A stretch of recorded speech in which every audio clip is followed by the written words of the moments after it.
It's Thirsty Thursday. You're so thirsty, thirsty Thursday. Thirsty for knowledge, thirsty Thursday. Drink it up.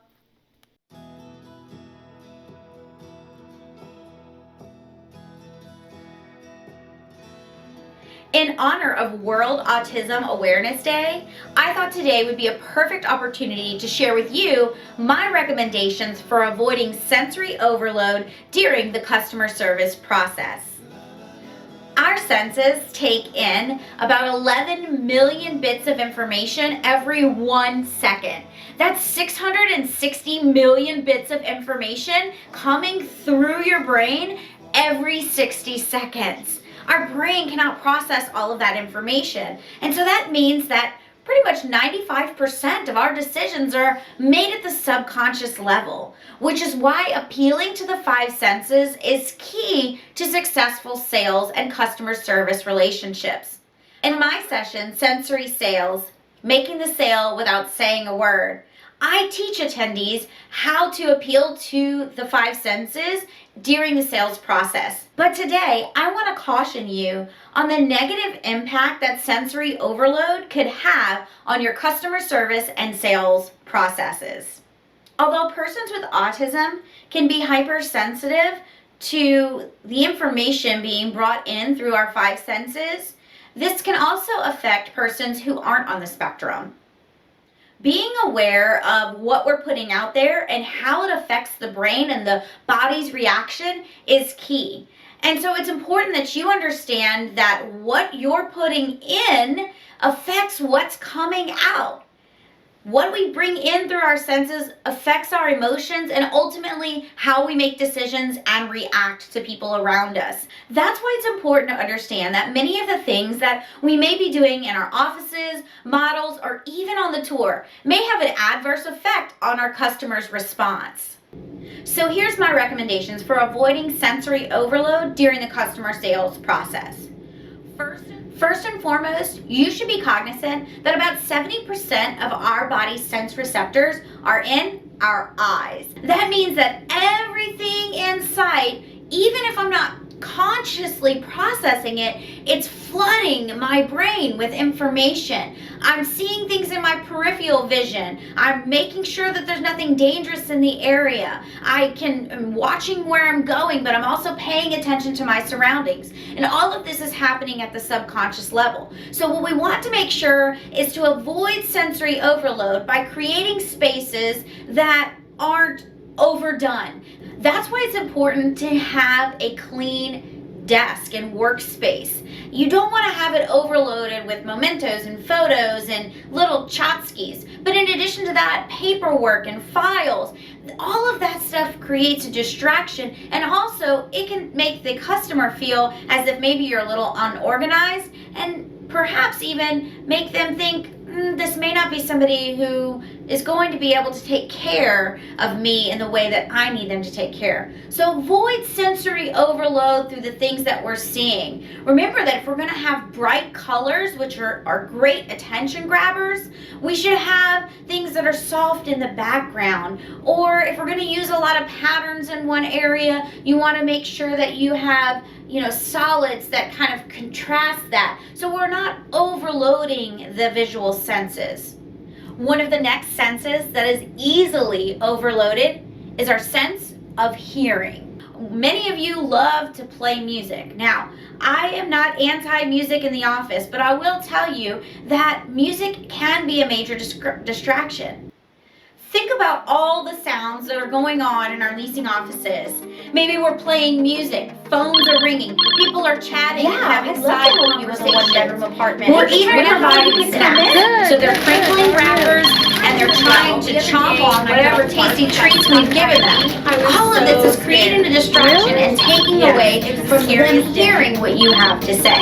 And we're fighting against all of these things for our customers' attention. If you found it difficult to listen to all of that happening at once, that's exactly what your customers are experiencing while you're trying to give them a sales pitch. Many of you are providing snacks and refreshments. You are waking up the taste buds and introducing the sense of taste to your sales process.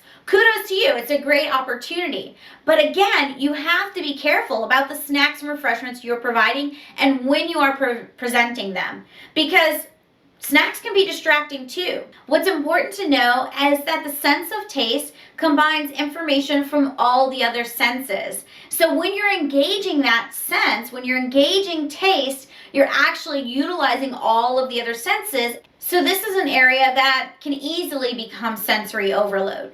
Just think about it. Have you ever looked at something without tasting it and said, there's no way I'm going to eat that? Or maybe you've smelled something and went, ugh, I'm not putting that in my mouth. You touch it and you're like, ew, that doesn't look too good.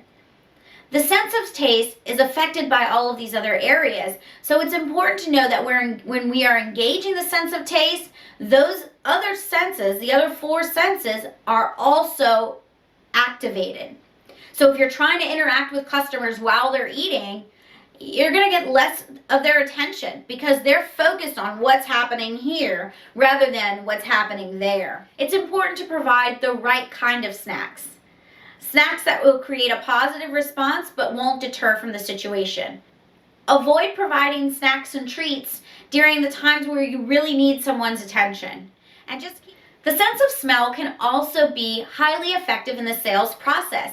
When things smell good, it creates a positive reaction and we want to be around it. So it's something that, again, we should use with intention. But it can be too distracting if it's too strong or not appropriate for the space that you're in. So use your choice of scent wisely. And rather than using a candle or some sort of spray, try a diffuser, something that allows the scent to kind of expand through the air rather than just sit in one spot.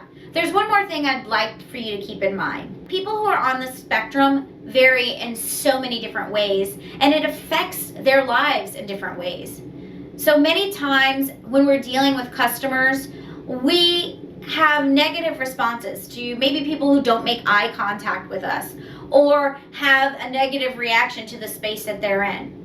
Remember to be kind and understand that it's not about you. It might be something going on inside of them. So, if people don't respond in the way that you expect them to, I encourage you, not only for your customer service relationship, but just as a human being, show them a little bit of grace.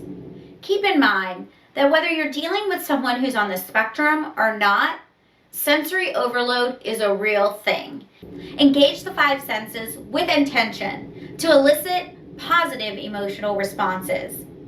According to Autism Speaks, autism affects all economic and socioeconomic groups. In 2020, the CDC determined that 1 in 54 children are diagnosed with autism spectrum disorder. And over the next decade, it's estimated that anywhere from 707,000 to over 1.1 million teens with autism will age into adulthood. That means that we as a community and industry need to be prepared and aware of how our interactions on site might affect these individuals. I urge you to become more educated and aware about our social interactions. And while we might be practicing social distancing for right now, it's not going to be like this forever. So it's important to know how to build relationships, connect with one another in respectful and kind ways. So create a kinder, more inclusive world. Choose kind.